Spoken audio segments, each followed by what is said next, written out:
So let's talk about this very impactful Venus retrograde, probably the biggest transit of the astrological year or of the year entirely.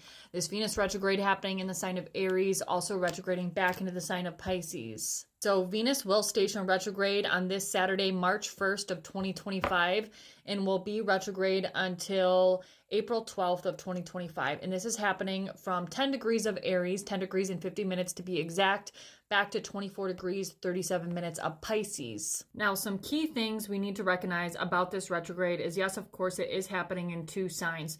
What is significant about these two signs? Well, Venus is actually in its detriment position in the sign of Aries because it's at home in the sign of Libra, its opposite sign, and it's in its exaltation in the sign of Pisces because the opposite sign from Pisces is its fall position in Virgo. So it does not necessarily do very well in the sign of Aries, while it does do very well in the sign of Pisces. Now, Venus retrograde is a very significant retrograde because it happens only once about every 18 months or so, and it only happens in the same sign about once every 8 years. So the last time it retrograded in Aries is going to be back in 2017. So themes of 2017 could be being brought up around the time of this Venus retrograde. Venus retrograde also lasts usually about 40 days. That's where the term of 40 days and 40 nights comes from.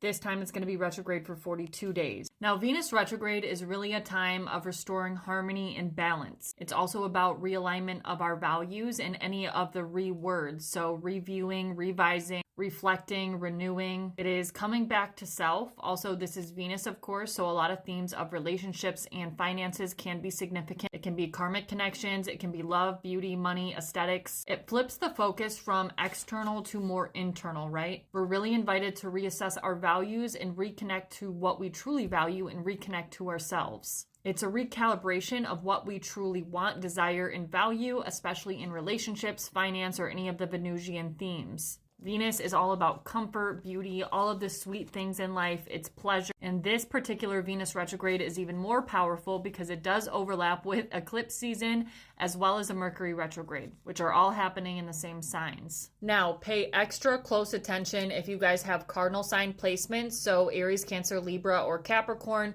anywhere from 0 to 11 degrees. Also mutable sign placements, Gemini, Virgo, Sagittarius, and Pisces, anywhere from 23 to like 29 degrees.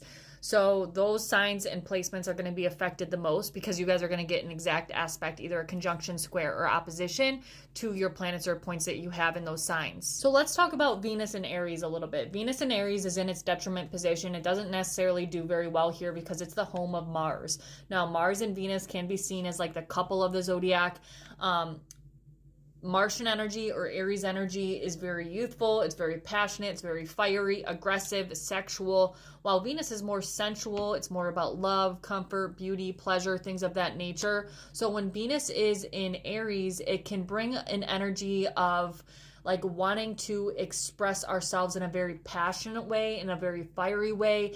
It loves freedom and independence. It wants to explore. It wants no restriction. And it's also about beginning something new. Aries is the first sign of the zodiac. And this is an area when Venus is here retrograding especially, it's like asking ourselves if our relationships or if our values are supporting our personal individual growth and what we individually want and value. When Venus is in Aries, it's really ready to take action and initiative. Again, it's very independent. It kind of wants freedom.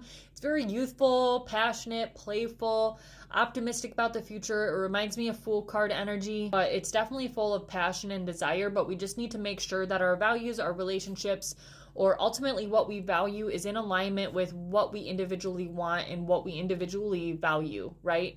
And then when Venus moves retrograde back into the sign of Pisces, this is going to shift the energy dramatically. So there's kind of like two chapters to this Venus retrograde. First, when Venus is retrograde in the sign of Aries, and then when Venus is retrograde in the sign of Pisces.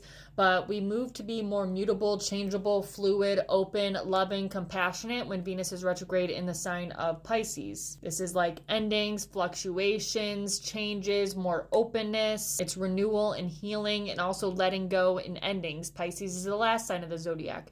So it's almost like there has to be some sort of ending that's initiated in order for us to enter into a new chapter or enter into a new beginning of some sort. Pisces is very open to endings in order to initiate some sort of new beginning. It's a very healing, spiritual, ethereal, open, collective energy, right? Where Aries is more focused on the individual, on the self, on, you know, what the self needs, wants, and values. Pisces is very much focused on the bigger picture, what's good for everyone involved.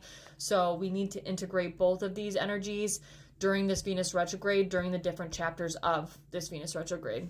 Ultimately, during this Venus retrograde, we're reevaluating what truly holds value in our lives. It's deep reflection and recalibration, renewal, and healing to love, finance, beauty, Venusian themes. We're changing our viewpoint and understanding. So remember that Venus has already traveled through Pisces and through the first degrees of Aries. So this is kind of a review. It's like almost like something could be re-brought up, some sort of challenge, especially in regards to relationships. This is going to be even more potent in relationships if this is happening in a relationship house.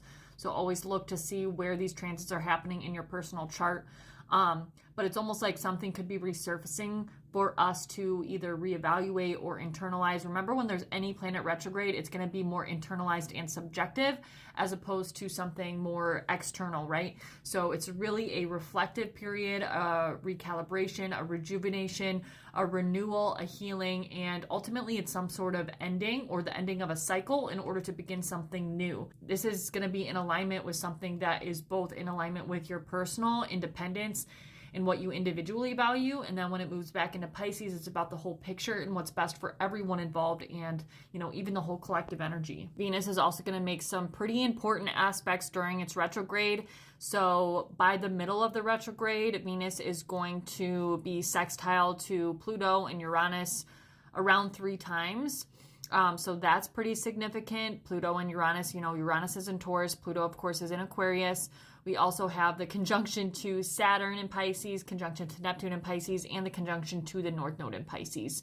Of course, when it moves back into Pisces, I think it's going to be, even though it's in its exaltation, I think it's going to be a bit more challenging, especially with the conjunction to the North Node in Neptune, just because it's going to kind of blur the lines and make things a bit more confusing about our path forward and what we need to do in order to be in alignment with not only our values, but the values of everyone involved or values of the collective as a whole. Ultimately, it's going to be harder to see our movement forward. Ultimately, this is a highly spiritual energy, and there's a lot of karmic contracts, soul contracts, twin flames, if you believe in that type of thing, even though I don't like using that term.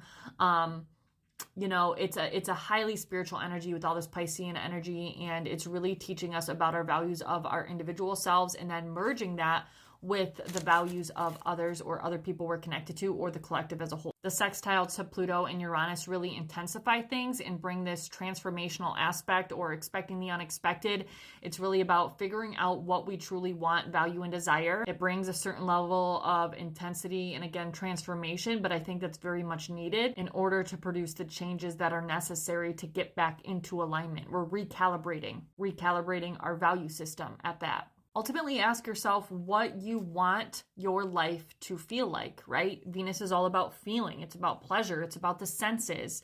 Lots of things about like food, agriculture, pleasure, like what we're spending our money on. I wouldn't make big purchases. I wouldn't change your appearance. I wouldn't go dye your hair off the wall color. I wouldn't do something drastic with beauty or aesthetics or whatever kind of procedure you want to get done. Wait until after this is over. Don't make big purchases. You know, those types of things I would refrain from, but there are going to be changes that need to be implemented. Just make sure they're in alignment with your values. I know this was a long video, guys, but personal readings at the link and you know where. I also have a free mini ebook on the history of tarot if you guys are interested in that. But much love, guys. Happy Venus retrograde and stay groovy.